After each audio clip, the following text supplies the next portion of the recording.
สบายดีหมดทุกคนใน EP นี้จะพาทุกคนไปรับชมบรรยากาศอยู่ในตัวเมืองตนเพิ่งหรือว่าสามเหลี่ยมทองคำหรือว่าอีกสายาหนึ่งที่หลายคนฮ้องกันว่า The King Roman สปป.ลาวนะทุกคนภาพบรรยากาศทางด้านในสิเป็นยังไงไปติดตามรับชมนำกันเลย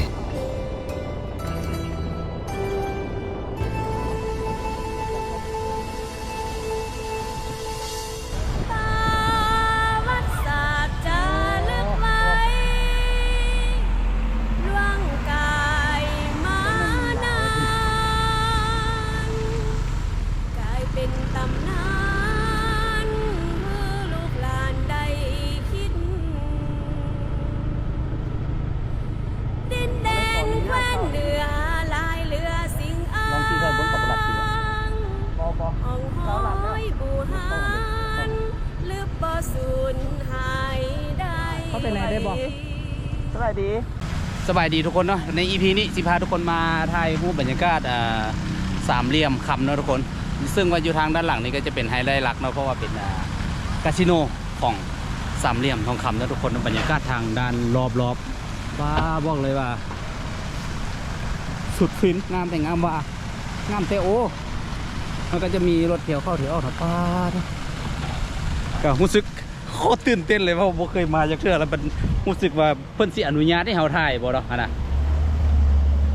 ไปเดี๋ยวเรามาคิดรถเลาะบริเวณอ้อมแอมแถวนี้เนาะต้องไปได้สิที่อ้อมวงเวียนไปนี่เนาะ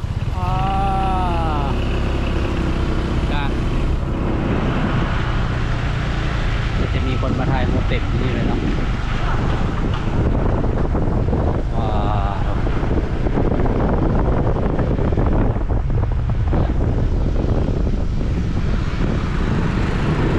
รอบนอกแล้วทุกคนงดงามเลยครับเบิ่งไปเรียวๆเลยนะภาพนี้ก็จะมาถ่ายบรรยากาศเมืองมัศจรรย์ของสปป.ลาวนะเป็นสามเหลี่ยมทองคำเนาะ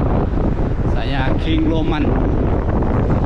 อ๋อเบื้องนี้งามนะเป็นควีนนะเป็นควีนเนาะนี่เนาะโอ้ตัดหน้ากับเจ้าหมอนี่เบื้องนี้ไหมอันนี้เกิดจากน้ำหลักกับคุณโดดวงงามเลยเรื่องบวงงามกะนี่ยังไงคนยอดเลย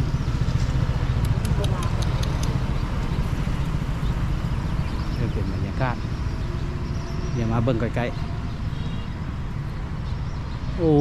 ช่ามันโมเมนต์เมืองลาวแท้ๆแล้วสิ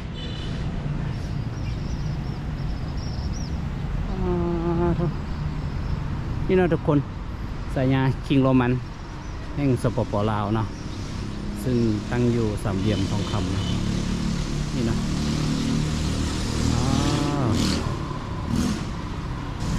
ไม่ใช่เมืองลาวแล้ว ทุกคนด้านหลังโอ้นกแอ่นหลายเนาะ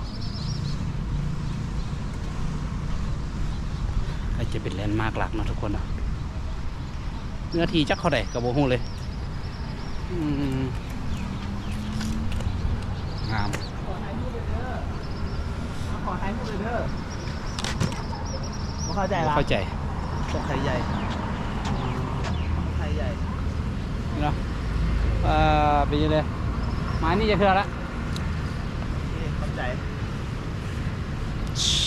ไปบ้ามานี่เทอที่สองไม้เทอแรกโควิดเขาจะไปเข้าตั้งแต่ปากประตูเลยปากประตูของถือว่าคนในบ่ให้ออกคนนอกไม่เข้านะส่งโควิดเนาะถือว่าโชคดีนะมาส่วนนี้ได้เข้านะทุกคนมาไทยฮุบพอไทยฮุบเนาะทุกคนเดี๋ยวจะได้ซีไปถ่ายภาพบรรยากาศรวมให้ทุกคนได้เบิ่งเนาะนี่ถือว่าเป็นครั้งแรกรู้สึกว่ามีเท่านึงที่เรายูทูบเบอร์ดังของเมืองลาวนี่เพิ่งจ้างมาถ่ายคลิปอยู่นี่บ่แม่นน้อยๆได้แล้วก็มีป้ายห้อยคอถือว่าไปได้ทุกพื้นที่ของสามเหลี่ยมทองคำแม่เดี๋ยวไทยทุกคนนะทุกคนนะ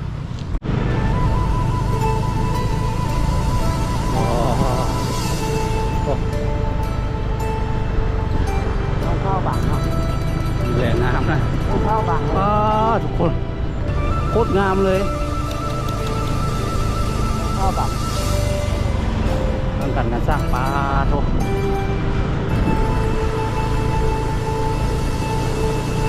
เ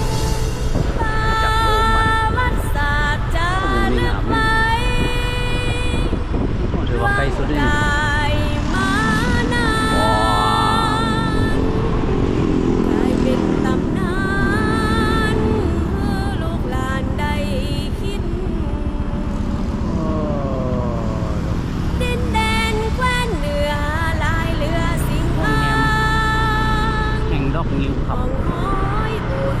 ะมีรวมโรงแรมที่ไหนกับคาสิโนต้นไม้แต่ละต้นนี่ก็ใส่หน้าเทาก็มี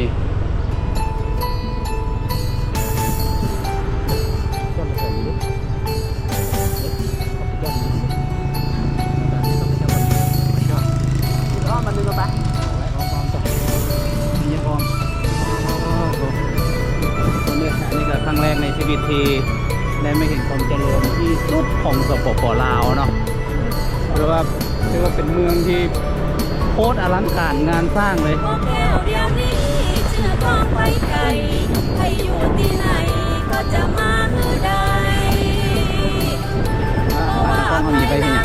เด่นไก่ต่างดาวมีใจจุเจ้าใครมาบอกมา นี่กำลังก่อสร้างแล้วทุกคนเมืองนี้ ดินแดงแผ่นนี้เสื่อมซ่อนความหลังแต่เป็นความหวังยามเมื่อเราเป็นเจ้าห้องหอยผู้หารมีทั่วแดนด่านดาววันนี้ขอกล่าวบางส่วนมือฟ้าตะโกนำหายเรื่องอัศจรรย์บ่มีตำนาน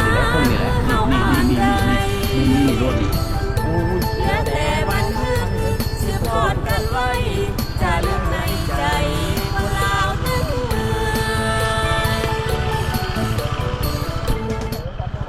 ง ทุกคนคือพี่ลึกแท้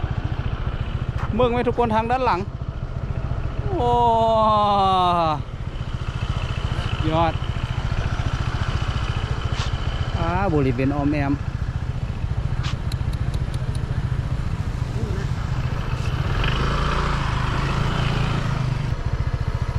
โอ้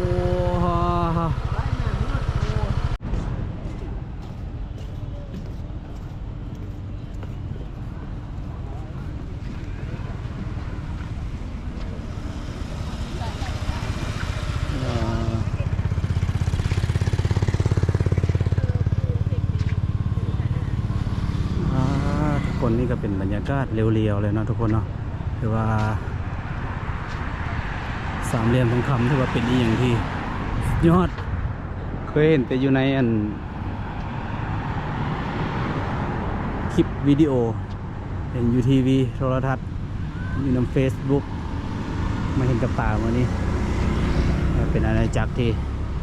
อลังการงานเวอร์นั่นตัวนั้นน่าจะเป็นคาสิโนนะตัวนี้น่าจะเป็นโรงแรมนะทุกคนต้องรวยถึงขนาดใดที่ต้องมาพักอาศัยอยู่นี่ได้เนาะ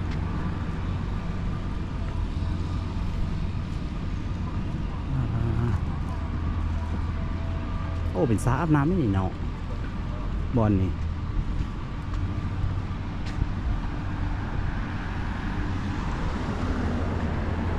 สั้นใต้ดินวะอันนี้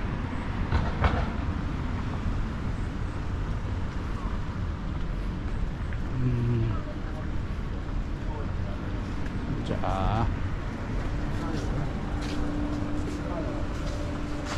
ชิโน่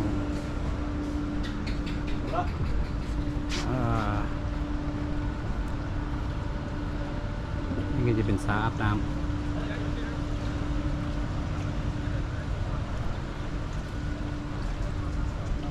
สองเดือนทองแคมถือว่าเป็นเคสพัฒนาเศรษฐกิจของสปป.ลาวที่ถึกสัมปทานโดยจีนนี่โบแม่นของค่อยเนาะอันนั้นก็เป็นมงกุฎของลาซาเนาะของคิงเนาะทุกคนแต่บนไม่ใจว่าต่อไปเป็นสิเฮ็ดมงกุฎของควีนอยู่บนใดเนาะโอ้ตัวนี้ถือว่าเป็นแลนด์มาร์คหลักเด่นๆของเศรษฐกิจพิเศษสามเหลี่ยมทองคำนะทุกคนเดี๋ยวหน่อยสิพาทุกคนเลาะทายไปทางบริเวณทางด้านนอกของเมืองเนาะว่าบรรยากาศสีงามหลายจังเลยงามหลายคนทางด้านหลังความว่ามันอยู่เมืองลาว ของหอยแม่น้ำของแม่ข้าวหลังยังเป็นห้อมเป็นตาคือเฮาบ่ได้ท่านเจ้าอานุวงศ์พันใดนำ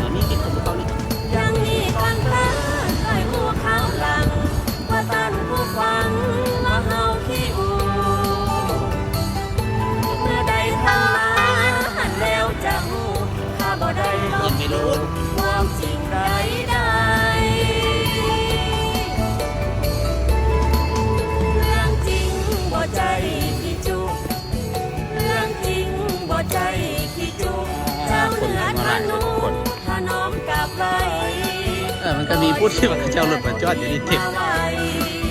ถ้าบ่เชื่อก็รีบมาไว้แอวจะพาไปแอวเล่น โซน ท่านเอ่ยนี่แหละความรัก เชน่า ที่เป็นพลังให้เราก้าว โซน ไป เชน่าทาวน์ ที่เป็นพลัง เคยเข้ามานี่จะเทื่อละหลังจากโอ้โซนนี้มันได้เข้ามาอาหารสิแพงตามนั้นบ่ลองมาถามราคาอยู่ไหนนี่สิแพงบ่โอ้ยเกี่ยวกับหัวตุ๊กตาซะเนาะไงกับบ่แพง5 หยวน10 หยวนนึงก็สิไปแพงซะบ่100 หยวน100 หยวนเป็น250,000อันนี้10 หยวนก็25,000ก็สิแพงอยู่สินี่หาน้ำนะไข่มุกจากบ้านบ่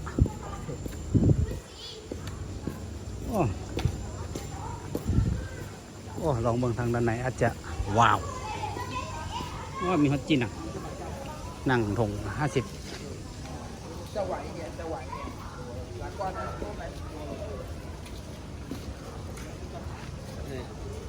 นี่สิก็ได้ปะ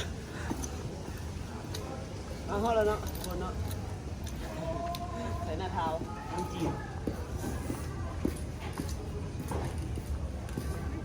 โ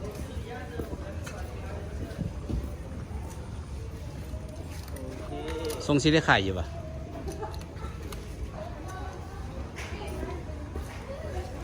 โอ้อยู่ลุมเพิ่นยังมีหลายอยู่อ่ะครับไอ้ยังบริปิดเลยโอ้ยปลายมือบ่เทิกว่ะ บอก แล้วทุกคนตอนนี้เรากำลังเข้าไปเบิ่งอยู่ทางโซนทางด้านในเนาะเดี๋ยวไปเบิ่งอาหารการกินวัสิลาย โอ้มีสัตว์ปุ่มเป่าอีก โอ้แม่นติอ้ำเป็นอ่ะโอ้อยู่มีสัตว์ปุ่มเป่าอีกทุกคนเราดูว่าสัตว์ปุ่มเป่าอยู่ในนี่สิ แพงบ่ สิมีปัญญาบ่ คนหลายไปทรงสิได้ขายดีไปส่วน เอาว่าตุ๊กตาบ่ มีราคาอยู่ โอ้มีเงิน มีเงินนี่ได้ มีเงินเนาะทุกคนเห็นบ่นี่ใบ5 หยวน9 หยวน มีคน50 หยวนเนาะ100 หยวนก็มีเด็ดอยู่โซนนู้นนะ สุดเลย เด็ด100 หยวนก็มีนี่อ๋อนี่ เป้า ปุ่มเป่า สัตว์ปุ่มเป้าบ่ร้องบอกบ่ล่ะ บ่ก็โอ้เชี่ยนี่ผู้หญิงเป็นใหญ่เลยนี่ผู้ชายเราโอ้สุดใส่ตาบ่ต้องมีลิ้นแล้วเนาะลิ้นไฟคนบ่มีแสง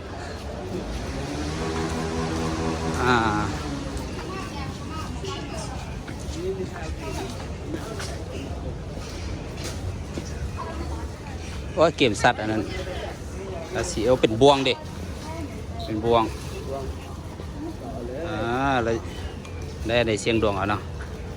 โอ้โหยังไงขั้วเกาลัดนี่เนาะถ่ายเด้อยิ้มเนี่ย คนลาวอ่ะคนจีน พามาซื้อหยัง อาหารเนาะ What's your name What's your name อีหุ่นติกีหุ่น พูดไทยได้บ่พูดไทยได้บ่ พูดไทยได้ไหม Can you speak Thai ไทยแลนด์ บ่ได้ What's your name ชื่อเอแอมลาว โอ้อันนี้คนลาวบ่นี่ นี่คนลาว โอ้ไข่เด็ดสนะเมื่อกี้ผมมาโอ้มาแต่แข่งได้นี่ อันนี้เราคนหลวง เอ้าอันนั้นคนหลวงคือกันอันนี้ บ้านไหน มันโดด ฮะ มันโดด มันโดดนี่สิวะ โดนเสยโอ้มาอยู่นี่โดนละ ว่ามันทำเดือนเลย อ๋อฟังเสียงก็เอาไปทางบันห้อมเนาะ แม่ นั่นน่ะ แม่ใช้บันทอง เอ้าเนาะเป็นบันโดดคันว่าบันห้อมโบโอกับฮูละ จะยูฮันดี อ๋อซ้ำเสีย ต้องมาเล่นนะ ว่าอยู่สวนมอนอยู่สวนมอน มาเล่นนะ แมน มาหาน้อง แม่ นี่ไง ขอ นี่ บ ไง ก็มันแหละ ผู้สาวซื้ออย่างนี้ ตอนยูทูบอ่ะ เลาะทัวร์ทิป อ๋อเลาะทัวร์ที่ ภาษาลาวเนี่ย แม่นเลาะทัวร์ทิปเฮ้ยเข้าเลยก็ได้นะเดี๋ยวเบิ่งตัวเองอยู่ในซองไว้ ได้ไปเจอคนนครหลวง อันนี้สาวนครหลวงเนาะอันนี้เนาะ อยู่ ซื้ออย่างเกาะ อยู่สามเหลี่ยมทองค เสาหมิวำไปเจอคนนครหลวงเหมือนกัน เอาละ อ๋อ เลาะ เป็น ทั่วทิศ เลาะทัวร์ทิป เขาว่าเป็นผู้ซอยอันบ่ เซิร์ชให้เพิ่นแม่เซิร์ชให้เพิ่นแม่ให้กินซอยกันได้ไหม มาสิได้ให้ไปเจอไป มาบอกเลยนะหาทานแฟนคลับที่สามเหลี่ยมทองคำก่อน อ่า โอ้ยบ่แม่นอันนี้เลาะทัวร์ หัวอ๋อ แต่เองนี่เลย มาน้ำไผ่ ตามแล้วติดตามมา มาน้ำไผ่ มาเจอผู้ไหน แม่นหมายถึงมาเห็ดเรียกนะ มาผู้เดียวจะมาอยู่กับพี่น้อง อ๋อพี่น้องอยู่นี่ สามเหลี่ยม อ๋อนี่พี่น้องเขตนะ โอ้แปลว่า ขายข้างในตลาด จะคือเก่งแท้มาเห็ดนี่ผู้เดียวเลย คิดว่าทุกคนที่เข้ามาเห็นเดียอยู่ในนี่จะผักอยู่ในนี่บอกอ่ะที่นอกก็ได้เราเอามาสมัคร โอ้คือกันพูดจะว่าเคยมาบ่ได้ แปลว่าได้ภาษาจีนแล้วนี่ บ่ได้ได้เดือนภาษาเนี่ยได้สื่อสารขายเครื่องนี่แหละ อ๋อ ไอ้นี่ มาได้ภาษาจีน ว่าไอ้นี่ อ๋อ คือกำลังเนี่ย มาได้ภาษาจีนแต่ได้ภาษาใจ เก่งเนาะโอ้มาหาเงินมาผู้เดียวเลยเปิดห้างผู้เดียวเลย เราก็ยังพี่น้อง อันนี้งาน คือเราพูดส่วนกัน อ๋อพี่น้องให้เขาแบบหุ้นส่วนกับพี่น้องให้เขามาเฝ้าที่นี่เก่งเนาะ สนครหลวงผู้งาม อ่ งาม า เจนีโอ กับเจนี่โอ คนได้หนีกันงาม อ่า เดี๋ยวได้คนทำพิธีผู้งามคนนี้ คน เป็นนางงามนางแบบในเรื่องเลยนี่ เออคนทำเอทีล้มกันเข้าเรื่อง เพราะว่าเข้ามาวิธีเขาภาษาลาวได้จากคนโอเคไปก่อนกินข้าวเรา โอ นี่ เคห่วยไปไอ้จะพาไปกิน อาหารอยู่ในนี่แพงป่ะ แรง น้ำเด็ดน้ำดื่ม ทำหยวนกับธรรมดา 3 เดือนตกเท่าไหร่ หาหยวนมันตก20 บาท อุ้ยดิกระโบแพงเห็นบอกเมื่อกี้10 หยวนขนมมาไว้10 เดือน 20 บาทกับ10,000 ก็ซ้ำนั้นไปก่อนเด้อมีแต่คนขายบ่มีคนซื้อเนาะโอ้ยเนี่ยเห็นแต่น้ำได้แค่มองบ่หับเงินเลยก็ลองถามไหมลองไปถามผมดูลุ้นเบิ่งว่าเขาเจ้าซีอันหับเงินอันนั้นบ่ ทุกคน อ่ะ มาสิลองไปถามซื้อหน้ามันเถอะแต่เขาบ่มีเงินบาทบ่มีเงินหยวนมีเงินกีบ ก็บ่มีเงินเลย ลองถามเบิ่ง น้ำตุ้มเท่าไหร่ เดือนโอ้เพิ่นบ่หับเป็นเงินกีบอ่ะ ซื้อเป็นเงินกีบได้ปะ no ว่าอันไหนเดือน บ่มีเงินหยวนเลย นี่เป็นเงินกีบ โอนเอาก่อน เงินกีบเท่าไหร่8,000กีบหับอยู่ป่ะ 3 เดือน3 เดือน75 บาทเป็นสิแล้วเลย ได้บ่จ่ายเป็นเงินกีบได้บ่บ่มีเงินเลยแต่ยักน้ำนั่นภารกิจสำเร็จเนาะ เย้เขาได้กินน้ำแล้วเนาะคนเนาะคนหับเงินกีบคนหับเขา จ่ายเพิ่น คนหับเงินกีบกับบ่มีเปล่าวะ 8,000เนาะ2 ทุก นั่นน่ะ2 ตุกสิมาอีก มีอันเทพปะ นั่น มีอันเทพปะมีอันเทพปะเดิน เราทุกคนภารกิจสำเร็จเนาะบ่ต้องซื้อเงินซื้อน้ำเป็นเงินกีบ 8,000เนาะ 8,000กีบตุกหนึ่งตุกกลางก็บ่มีแต่ตุกนี่บ่ตุกเย็นบ่มีป่ะ ตู้เย็นมีแต่เขามากับมันเฟซ อ๋อเดี๋ยวเขาไปเปลี่ยนสีเดี๋ยวเขาถ่ายคลิปก่อน อ่า ถ่ายคลิปตอนโอนก่อน นี่โอนได้เลยนี่ แถมเนาะจะใส่ให้ แล้วป่ะทุก8,000เพิ่นรุดให้2ทุก15,000เนาะ ได้เรื่อง 5,000เนาะทุกคน ใจดี เดินคน นี่โอนละ 15,000 โอนเงินกีบอีกโอนเงินกีบได้กินน้ำละโอ้ถ้าอันมาแต่แข่งได้นี่ มาตาลวงน้ำปลาเจ้า ตรงน้ำท้าโอ้อยู่บ้านไหน บ่ใส่ก็ได้บ่ บ้าน เอารถ ใส่ใส่นะ โอ้นี่เนาะสาวลงน้ำท้าใจดีอยู่แล้ว น้ำมาสอบเลยมาจะลงท้าป่ะ โดยไม่หลายเจ้า อยู่เมืองลำทาเลยป่ะ เมืองมาเลย นะ นั่นแหละ โอ้นั่นแหละ ใส่ ให้ แถมน้ำก้อนให้อีกเนาะ โอ้แถวน้ำก้อนอีก ได้กินน้ำ โอ้ เย็นแล้ว สาวลาวใจดีเด้อ ได้กินน้ำเย็น ขอบใจเด้อขอบใจเด้อภารกิจสำเร็จเนาะทุกคนมา เดี๋ยวใครฝากให้กัน ไอ้ฟ้าอ๋อมาอยู่นี่ได้จากเดือนจากปีละ ยังว่าได้ปีได้ตั้งเก้าเดือน โอ้โหสิฮอดปีแล้วตัวนี่อันพักอยู่ในสามเหลี่ยมนี่เลยว่าเลยว่าอยู่นอก พักอยู่3 เดือน อยู่ในนี่เลยอ๋ออันนี้ก็สาวลาวนะอันนั้นได้สาวข้างในอัน สามพม่า สาวพม่าเพิ่นเว้าลาวได้บ่ได้ เราเป็นพนักงานเหรอแล้วเราเป็นเจ้าของห้างเหรอ อ๋อ อ๋อ อ๋อมันยอจืดมันไข่ยอไข่เนาะอ๋อมาออกไรนอกจากเขาชีระวัง8,000 อย่าใส่มันเฮีย น้ำดื่มที่แพงที่สุดที่เขาที่เคยซื้อกินมาเนาะ เพราะไม่อย่างเพราะว่าเขาต้องเข้าใจว่าสถานที่นี้จะเป็นเขตเศรษฐกิจพิเศษเรื่องของแพงกับเรื่องปกติเนาะเอาใจเด้อ ใจเด้อ ใจรุ่นไหนพ่อ น้ำมาซื้อสวยเลยเด้อ ได้ เป็นเบิ่งตัวเองเด้อลงคลิปเด้อ โอ้จะต้อง เอาสาวลาวใจดีเด้ นี่เนาะทุกคนมีเงินกีบก็กินได้เนาะ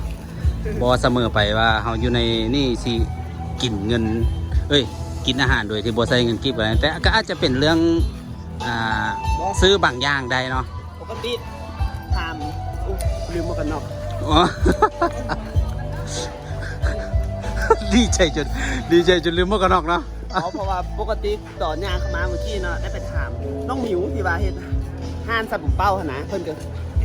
เลยถามเพิ่นว่าอยู่นี่เพิ่นหาเงินกีบบอพวกเขาอยากกินน้ำอยากซื้อน้ำเพิ่นว่าบ่ฮับว่าซั่นเด้พวกเขาก็เลยตัดพ่อไปแต่ยังไม่ได้ลองแต่มาลองแล้วบัดนี้ก็เลยได้กิน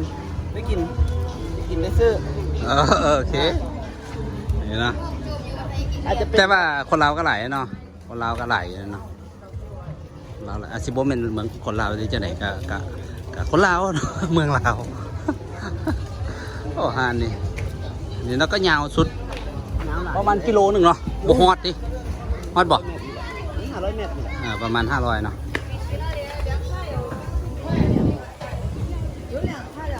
โซนฟุตคอร์ทเนาะคาสิเบ้าเนาะคอร์ทนี้มีซูชิ เลยก็อ๋อ ซูชิ คล้ายๆลักษณะเป็นจุ่มแล้วก็เป็น อ๋อมี เรือนเนาะ อันนี้เพิ่นห้องอหย่างนี่ผู้สาวเพิ่นห้องอหย่างอันนี้ เขาเด็กแล้วกัน บุฟเฟ่ต์คนละเท่าใดนี่ เว้ยว่ะกินเท่าไหร่ก็ได้ ไม่ละ3 หยวน โอ้ไม่ละ3 จุ้มจีนเขยอะจุ่มจีนโอ้ยสาวแข่งได้นี่ ต้องหาไปแล้วโอเคเพิ่นบ่สะดวก มันโอเคนะโอ้นี่นะเนาะเป็นบุฟเฟ่ต์เนาะทุกคน บุฟเฟ่ไม่3 หยวนกินทั้งไม่ก็ได้ โอ้คล้ายๆคืออยู่ญี่ปุ่นญี่ปุ่นเป็นแบบนี้เดี๋ยวเจ้าเนี่ยผิดกับเจ้า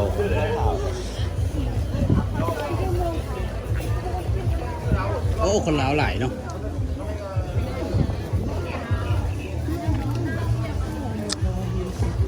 ดูดน้ำก็ได้เพียนดูดเนาะทุกคนตุก8,000 กิ๊บ3 หยวนนะทุกคนมีเงินกิ๊บก็สามารถซื้อได้อยู่ในสามเหลี่ยมทองคำนะทุกคนเนาะแต่ทุกคนที่เห็นเป็นติดเป็นราคาอยู่นี่เป็นเลข30นี่จะเป็นเงินหยวนทั้งหมดเลยแต่ว่าเขาก็บ่ได้ลองนะว่าการซื้อสินค้าอยู่ในนี้เป็นเงินกิ๊บสีได้ทั้งหมดบ่เนาะแต่ก็อาจจะเป็นบางห้างที่เจอคนลาวแล้วเขาเจ้าใจดีแล้วเขาเจ้าหักเงินเข้าบัญชีเขาเจ้าแต่ว่าเขาเจ้าอาจจะได้จ่ายเงินเป็นหยวนคืนให้เจ้าของห้างเนาะทางด้านหลังก็จะเป็นโรงแรมนกยิวเนาะถ้าชื่อบุฟเฟ่นกยิวอยู่บ่ บ่ชื่อซื้อนี่เนาะผู้สาวก็งามอยู่นี่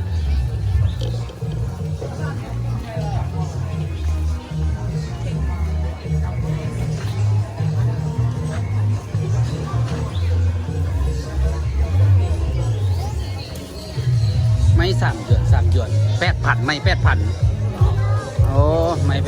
8,000แต่อยู่ก็บ่ถือว่าแพงหลายเด้ไม่8,000ก็ถือว่าบ่แพงหลายเด้ อันนั้น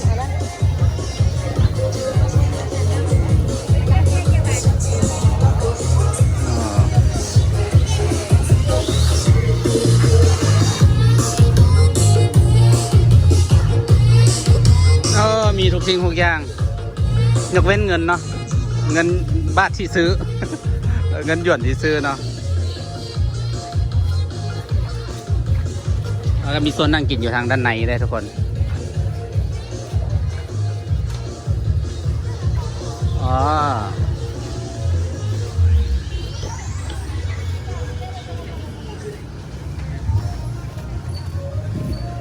โอ้มีห้องหมอทุกคนห้องหมอสามเหลี่ยมคำโอ้มีห้องหมออีก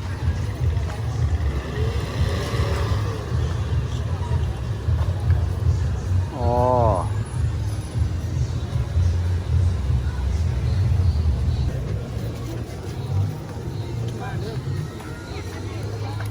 ถือว่าขั้น3 หยวนไม่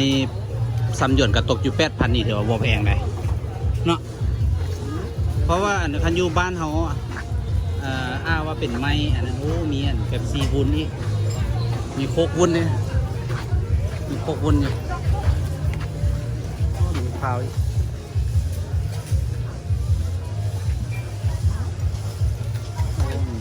ต้องรีบก็ได้ ก็ตื่นเต้นเดี๋ยวเขาบอก ขออนุญาตถ่ายเลยเด้อ โอ้มีแบบซีวุ้น ขออนุญาตถ่ายเลย แต่ว่าบ่มีอันเงินซื้อเป็นหยวน มีแตะกี้ ถ่ายแก้วได้ คลิปก็ได้ ถ่ายแก้ว โอ้ได้แท้ว่ะ ได้เนาะ โอ้เงินกีบเลยเด้อทุกคน เงินคลิปได้ของหักก่อน แก้วได้ เดี๋ยวเก็บยุ่ง บอกเป็นลูกค้าเดี๋ยวเราประมาณเท่าไหร่15,000 บาท ที่เป็น 15,000 ซอยยืนยันได้บอกว่าอยู่ไหนนี่ใส่เงินกีบได้ ได้เจ้า นี่ใส่เงินกีบก็ได้เนาะสามเหลี่ยมต้องครับ ว่าอันนี้เอาเงินกิฟต์อันมาเคยไทย อ๋อนั่นเป็นไผว่าอยู่สามเหลี่ยมทองคำที่ใส่เงินกีบบ่ได้ได้เนาะทุกคนเนาะเนี่ยอันนี้เป็นแก้วหนึ่ง15,000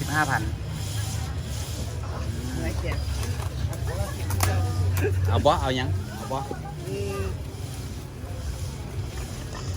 ได้ถามเลยต้องเอาเนาะมีน้ำแดงบ่มีสีแดงบ่น้ำแดงรู้สิได้เลย น้ำเที่ยว เอาแล้วโลใส่จอกให้บ่อ่ะเอาจอกหนึ่งมาแล้วทุกคนตอนนี้มันอยู่สามเหลี่ยมทองคำบริตัวเนาะอันนั้นก็เป็นโรงแรมดอกนิ้วเนาะกีบเนาะทุกคน กินให้เบิ่งแน่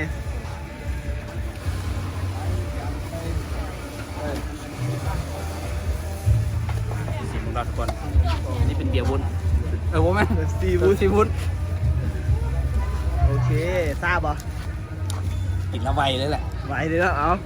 นี่กินโซอาณาจักรคิงโรมันเลยดิกินตนาอาณาจักรคิงโรมันเลย ใส่เงินกีบเลยนะทุกคนนะอยู่ในสามเหลี่ยมทองคำเนาะหลายคนที่ว่ามีห่างเสียงว่าอยู่สามเหลี่ยมทองคำก็มีทางที่จะใส่เงินกีบนี่นะใส่ให้เบิ่งนะแต่แล้วผู้สาวบ่ได้ ฮะนี่เนาะปิ้งอันนี้นี่ปิ้งกับมึงเนาะอันนี้น้ำจีนว่ะน้ำจีนว่ะโอ้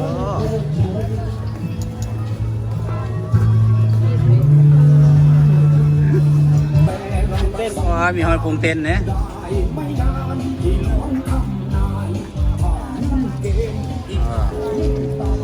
อาหารคล้ายๆกับอยู่นครหลวงเวียงจันทน์เลยเนาะกับอยู่นอกเลยเนาะเท่าไหร่ก็จะเป็นร้านค้าของคนลาวร้านค้าของคนลาวลังคดก็เป็นร้านจีนเนาะแล้วก็มีพนักงานลาวโซนนี้ก็จะเป็นร้านค้าของคนจีนเนาะบางร้านก็ปิดไปเขาอยู่บุฟเฟ่ต์มากมายนี่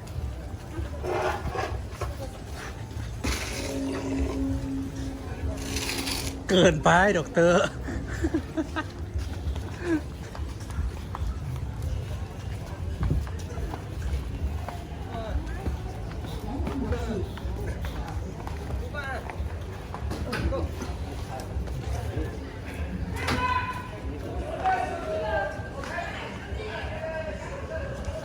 สาวนอนรับผู้สาวนอนรับนี่เอาเงินกิบซื้อได้นี่แม่นนี่ เอาซื้อได้เหรอ บ่ฮู้แล้วใด แม่นหลับเอาเมื่อกี้แม่นลอยหลับมา ไม่ได้เรา ว่ากำลังสิมาลอยไทยเอาคนหลับสิเนาะ พักได้เลย พักอยู่พุ่นไม่สายพุ่น 连接成功ไม่ใช่ผู้คนละเนี่ยอายไหม คนงามมันก็ต้องซูมมาเด้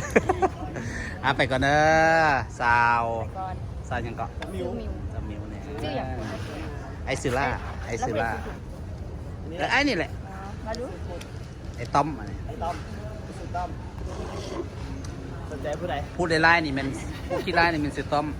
อุ้ยเรางามไปนี่ให้เดี๋ยวเราสิบูมีแฟนสาบานแม่นว่าโสดนะนี่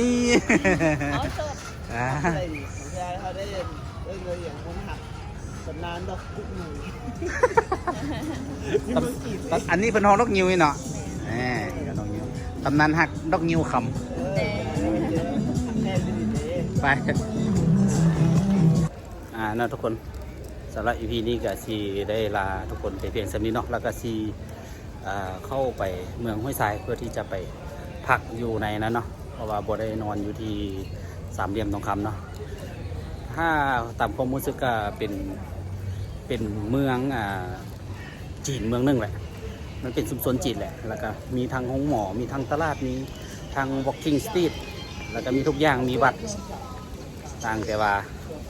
มันตั้งอยู่แผ่นดินลาวซื่อแต่ก็เป็นเพียงการสัมปทานของคนจีนเนาะทุกคนกับบ่ฮู้ว่าจะปีแล้วตามข้อมูลที่ก็บ่ได้อ่านมาเนาะแต่รู้สึกว่าเข้ามาก็เป็นอีกเมืองหนึงที่คนนอกก็สามารถเข้ามาได้แหละก็บ่ได้มีอย่างแตกต่างจากประเทศลาวเนาะก็ภูมิใจที่มีสถานที่งามๆแบบนี้ให้เราได้มาเยือนเนาะทุกคนเราผู้ใดมีโอกาสก็ลองมาเที่ยวมาเยือนลองเมืองเนาะสามเหลี่ยมทองคำเมืองต้นพึ่งแขวงบ่อแก้วเนาะทุกคนก็ถือว่าเป็นสถานที่ที่เมืองเอกเมืองหนึ่งของเขตพัฒนาเศรษฐกิจของสปป.ลาวเนาะงดงามหลายทุกคนว่า EP นี้ก็สิได้ขอตัวลาไปเพียงเท่านี้เนาะทุกคนเนาะขอบใจทุกคนที่เข้ามารับชมเลยที่ตามเนาะไปว่าอยู่สามเหลี่ยมทองคำใช้เงินกีบบ่ได้เนาะได้เนาะทุกคนเนาะก็บ่อยากให้มีอคติที่ลบๆกับสถานที่ใดหนึ่งของสถานที่ท่องเที่ยวนะทุกคนสำหรับ EP นี้ก็ขอตัวลาไปเพียงเท่านี้ลาไปด้วยภาพบรรยากาศของโรงแรมดอกนิวคำเนาะบ๊ายบาย